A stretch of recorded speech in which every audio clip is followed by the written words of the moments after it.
I think you put it up. And yes, thank you for recording me. And I just want to say hello to all the great poets here. I'm very honored and humbled to have this opportunity. I hope you will like my poems. I want to begin with a very simple one called Childhood. I want to begin with it because this is the first time I've published in this magazine, which is, very prestigious in India. It's by the Government of India. Is the big foundation, the Academy of Arts. So it's a very short poem. It's called Childhood. Mother yelling for long play hours, fresh carrot juice oozing out of a noisy machine, a badminton game stretched again, new worlds opening in school with sisters around. Friend talk of a sense of growing up with promotion to class 5, considerable juniors with so many seniors, getting there a bigger game than topping the class. Life made up of future lanes, shiny and bright is the whole world ahead. Like a rosebud waiting to open, childhood, what precious innocent days that flew away with fragrant memories of hope and faith. So that was just a poem on childhood. And my next one is called Where is Home? Where do we wish to get to, and what are we running away from? Are these also places, and does it also mean that one W here can be easily, effortlessly replaced by another W? What becomes where? What amounts to what? Where amounts to what? People turn into objects or maybe old-fashioned subjects, citizens of nowhere, no man's land, while dreaming of world citizenship. And this reduction gets somewhat carried along all the routes of migration, up until one destination to another, getting fixed in that infamous question, so where are you from? Or that question asked somewhat more pejoratively, so where is home? And why do we not belong to it and to other places and to things?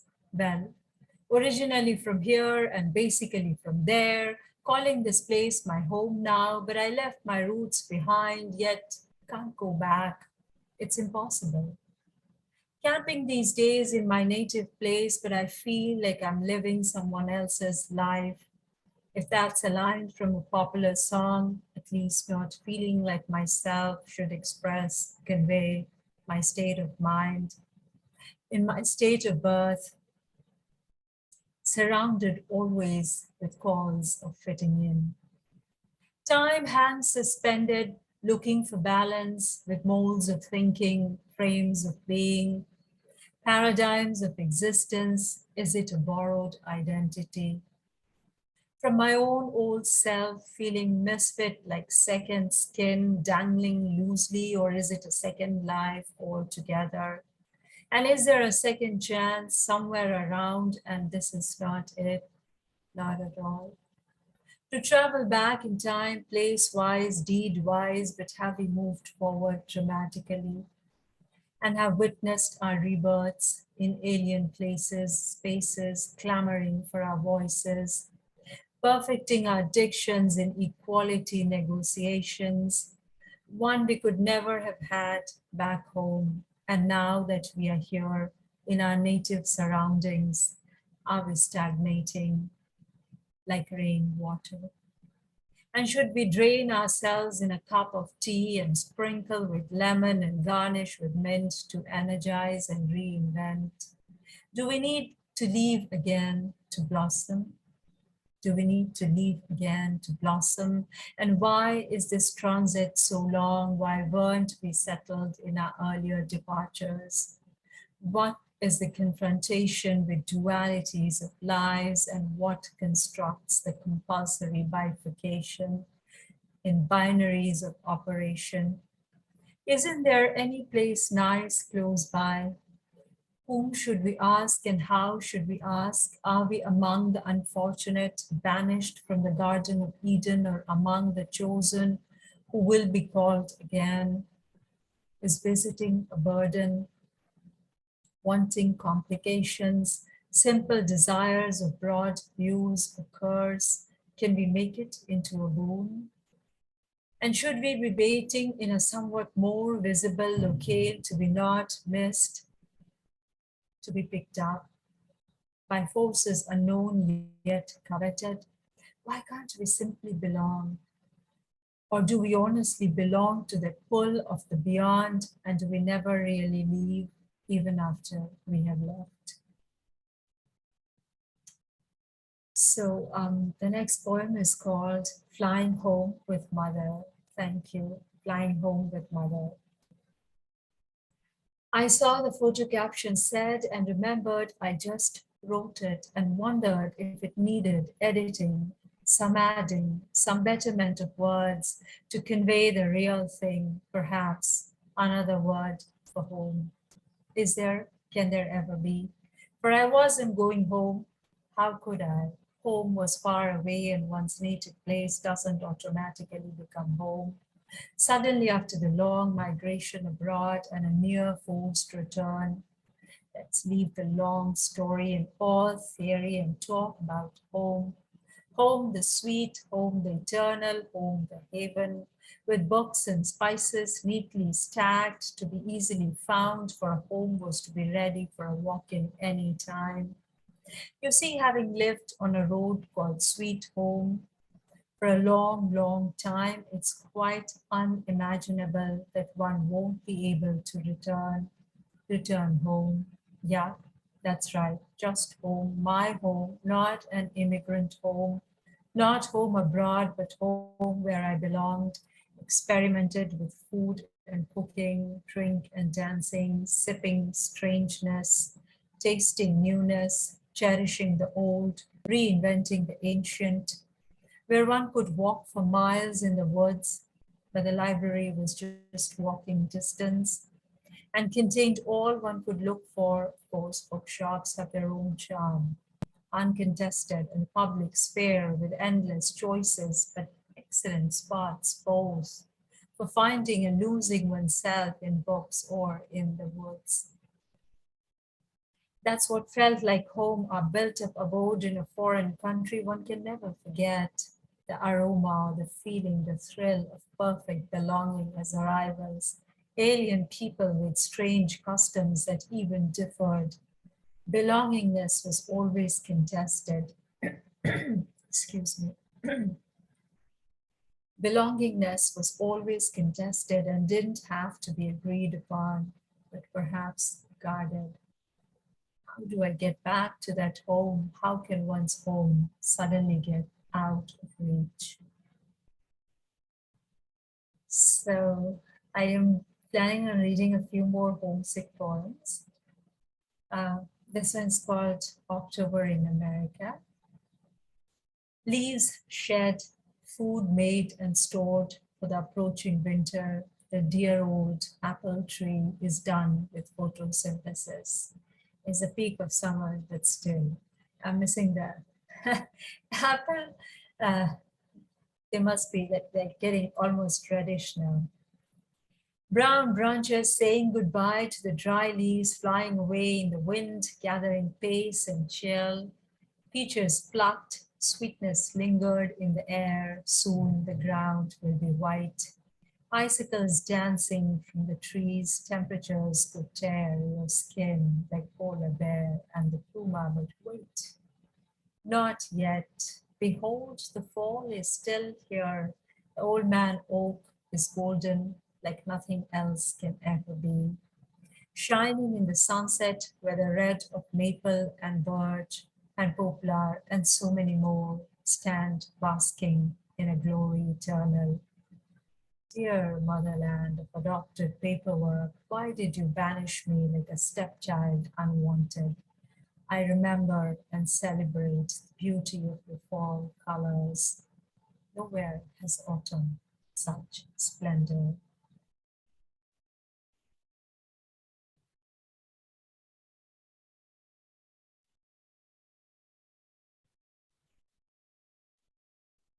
Okay, the next one's called The World in Transition. Thank you, David, so kind.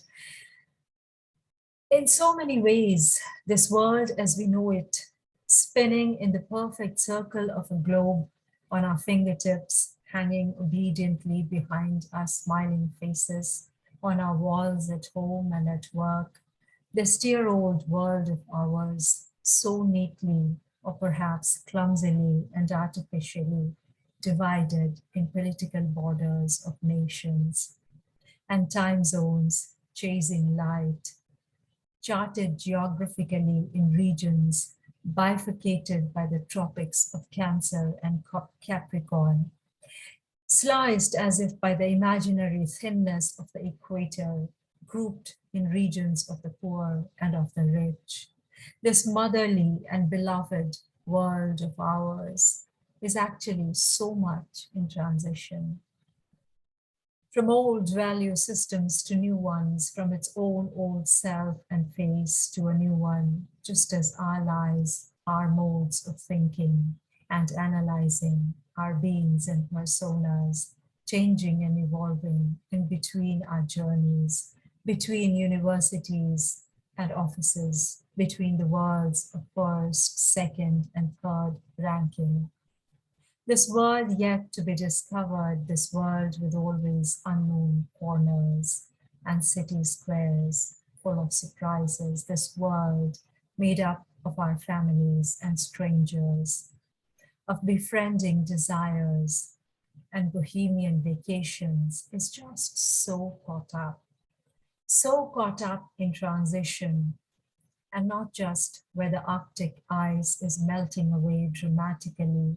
pouring into the Aegean and the Adriatic waters, crisscrossed heavily by the boats professionalizing in human trafficking, or where the Maasai peacefully share their land with the wildebeest, just any and everywhere, that it easily and so often simply forgets individuals reinventing themselves, coming and going between chapters being written, revised by so many, putting up fences, barricades, creating pockets of resistance, fanning discontent, taking the words smooth and peaceful away from the transition.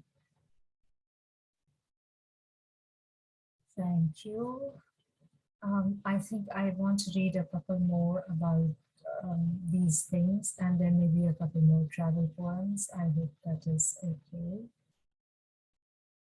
Just a minute. Yes.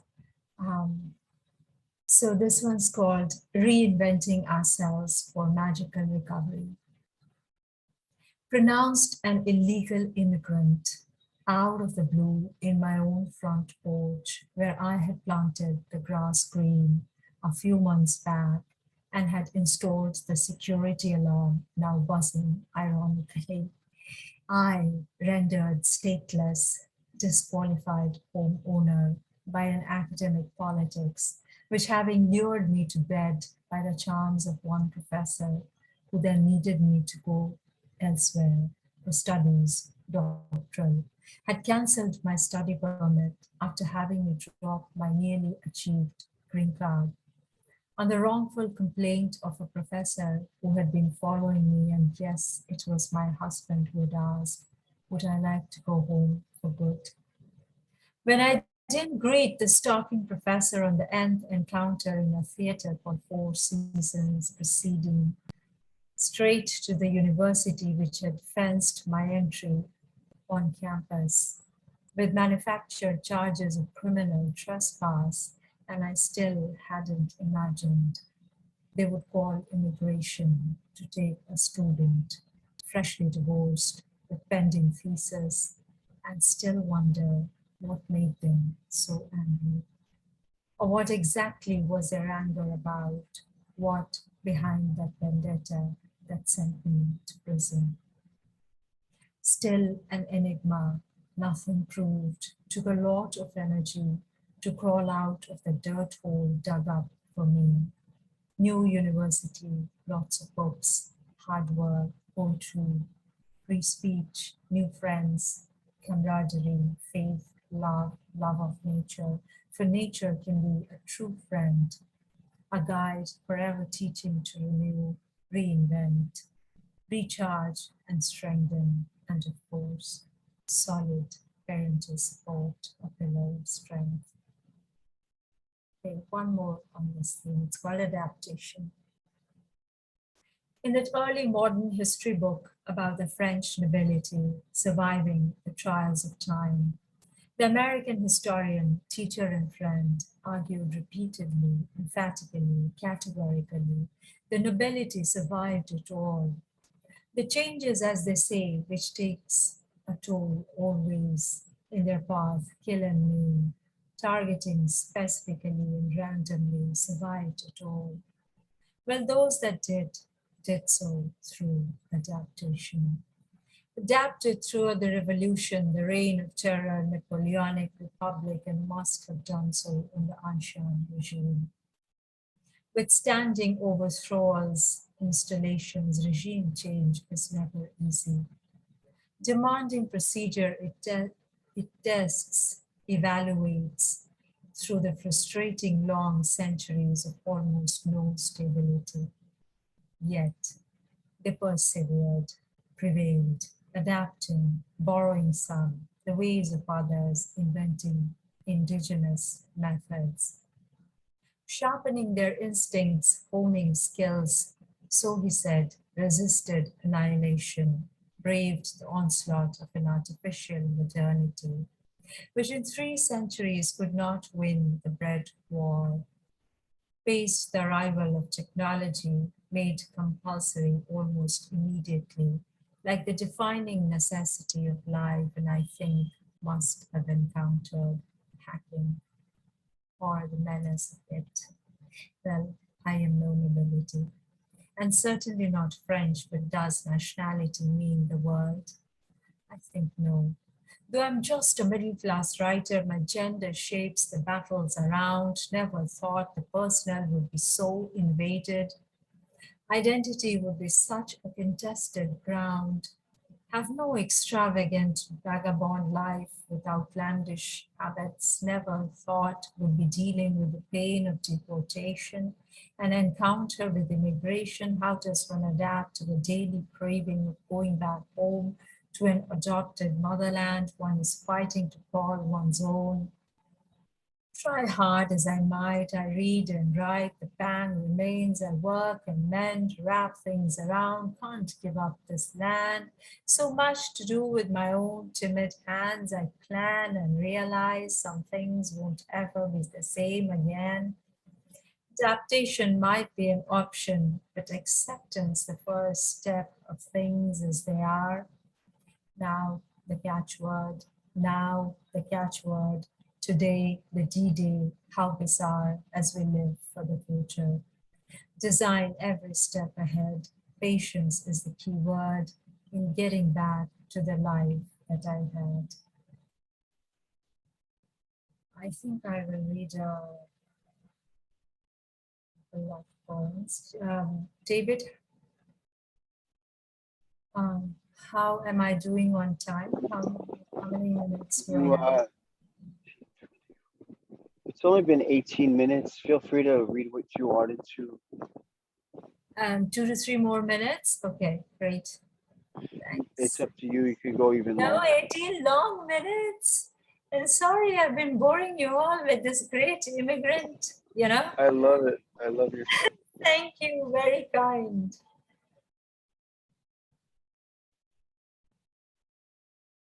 Okay, so let me read. You know, I have more poems of these kinds, sort of love poems as well, but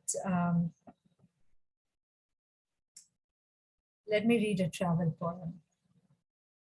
Ah, and this actually is an author I seem to know well, said dear Sir John as we walked through the maze through the thicket, through the forest, through the jungle, through the manicured garden, through the palatial collection, through the open air museum of statues and busts of not just politicians and statesmen, but writers and artists, ordinary people, and so many anti-war pieces in stone of torn families reuniting in a lush green park in the heart of Sofia, Bulgaria, the weeping willow green entrance of which I could see from the windows of my apartment, from where I could see some of the best sights of Sofia.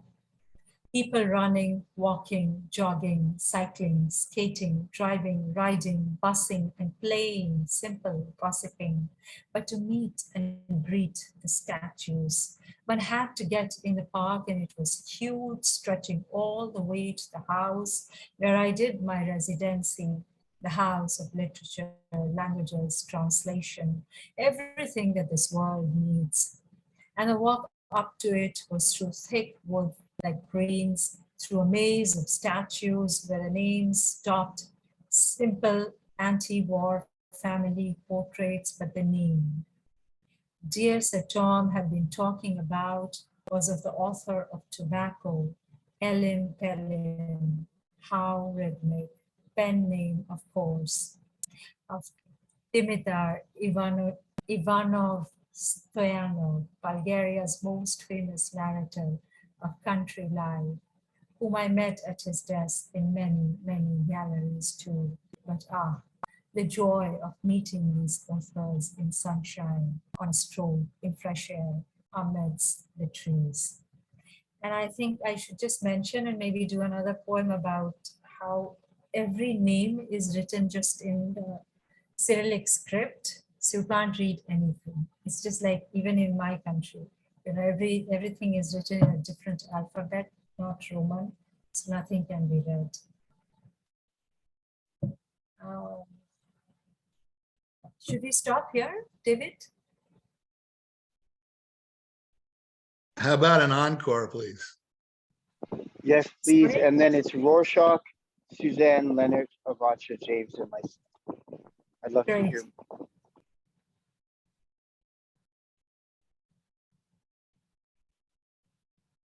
Are you waiting? Yes, go right ahead to Pankhuri. Oh, okay. Okay, let me read another poem from Bulgaria. It's called House Museums, Nikola Vapsarov and Neofit Rilsky. You know, I could have read a poem on the war in Ukraine, Footsteps in Ukraine. It's also about leaving home and belongingness. Should I do that? Yeah, I think that would be more fitting. Just a minute. Just a minute.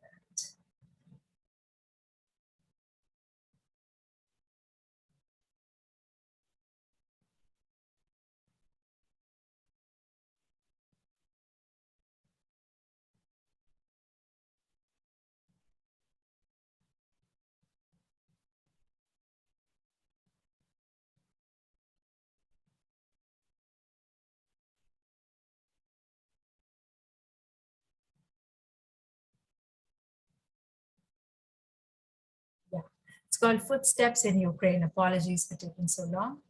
Giant buses with headlights on screeched to a halt, teary-faced, red-eyed mothers clutching a toddler in one hand, holding tiny fingers tightly in another, slowly walked to its gates, baby footsteps leaving motherland for the first time, for absolute uncertainty. May these images, the sights and sounds of Ukraine, melt some callous hearts. May these tiny footsteps turn around and return home. May they get to walk in peace in meadows full of flowers, in schoolyards full of teachers. May children never have to deal with landmines below and bombs above. But why are we still wishing for such a basic, trivial thing? Why do we live in a world constantly pulling itself back? Which year was that long Jewish march in snow? Was it 42, 44? It has always been with me, dangling for balance in thin black eyes. I once walked to the city center in a Canadian downtown, in the foothills of the Rockies, along the train tracks, because walking is most relieving when dealing with the pain of discrimination. Gandhi walked to the sea with the slogan of making one's own tax-free salt. Walking is a symbol of human might, emblematic of loving triumph. People walk to be felicitated. At a time when peace is somehow packaged with corporate help and distributed in tiny handouts by big brands, how can this world turn a blind eye to the marching in of invading soldiers over lives of people recently liberated in the neighborhood?